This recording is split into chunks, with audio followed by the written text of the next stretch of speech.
Absolutely. I am David Ingram, and this is called Around the World. And usually what I do is U.S. Canada tax stuff, but I was put into bankruptcy by Revenue Canada, and I did go out and hire myself a bankruptcy lawyer, and he was a fellow named Murray Morrison. And I found it so comforting to be able to ask Murray a question. And when I had a special investigation or a special examination or some such thing, it was so fun to have Murray there, because Murray was able to go, time out, when it came down to talking to the Department of Justice lawyer in the Izzy Asper situation. Anyway, making the short story long, my guest is Murray Morrison, a bankruptcy lawyer in Surrey, a very good bankruptcy lawyer, and he has with him Cheryl Nichol. Now, Cheryl is, he calls her the Secretary of the Debtors Asitance Society. Is that what it is? That's correct. That's correct. So, Murray, you are a lawyer, but you've founded a non-profit society. Is that what I hear? That's correct.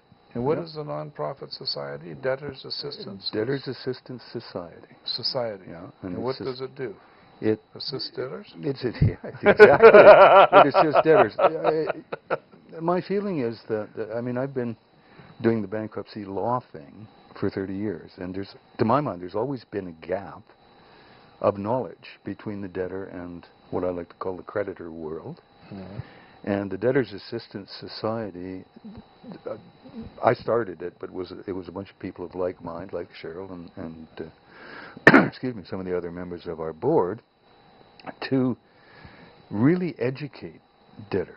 You know, like, for example, on Friday, Cheryl and I did a workshop together for young ladies at the Salvation Army downtown. Okay. It was a lot of fun, and I like to think it helped them. I did another workshop yesterday, or actually, no, I'm sorry, this morning, for a group in New Westminster. So I'm, shifting to the what would you call it, do-gooder side? Well, it sounds like you're volunteering. Yeah, yeah. Mm-hmm.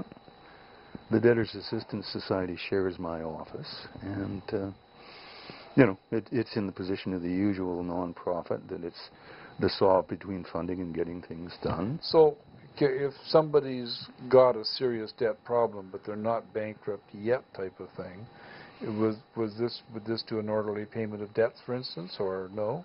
The orderly payment of debts was outlawed in the province of British Columbia some years ago. Well, the organization that was that, Yeah. but you can still... The organization, coincidentally, was called the Debtors Asitance Branch. Yes, Yeah. but that was a provincial government thing, and they got rid of it because they thought too many people were going bankrupt because of it, or something like that, wasn't it?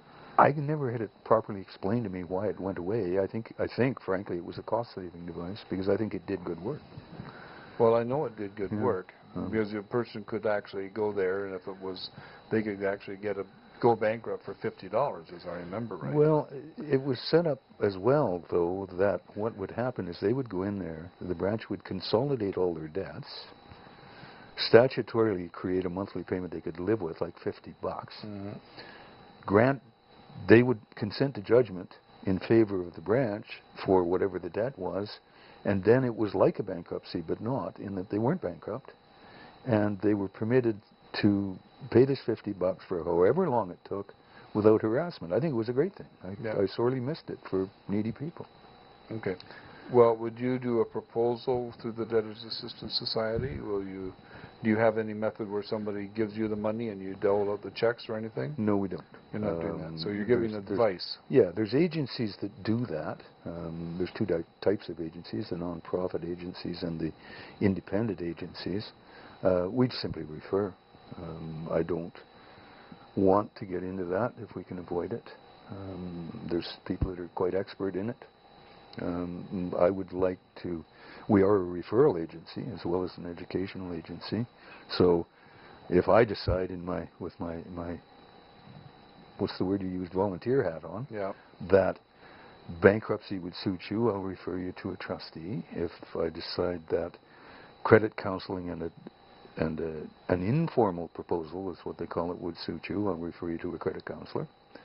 If I decide that you need to stay of proceedings, the preventing of a tax, I'll refer you to a trustee for a proposal up A formal proposal. Yeah, and it could probably be nowadays a consumer proposal because they've raised the limit on that from $75,000 to $250,000. So rampant consumerism, that's a lot of money. You have to tell me what the difference between a formal proposal and a consumer proposal is.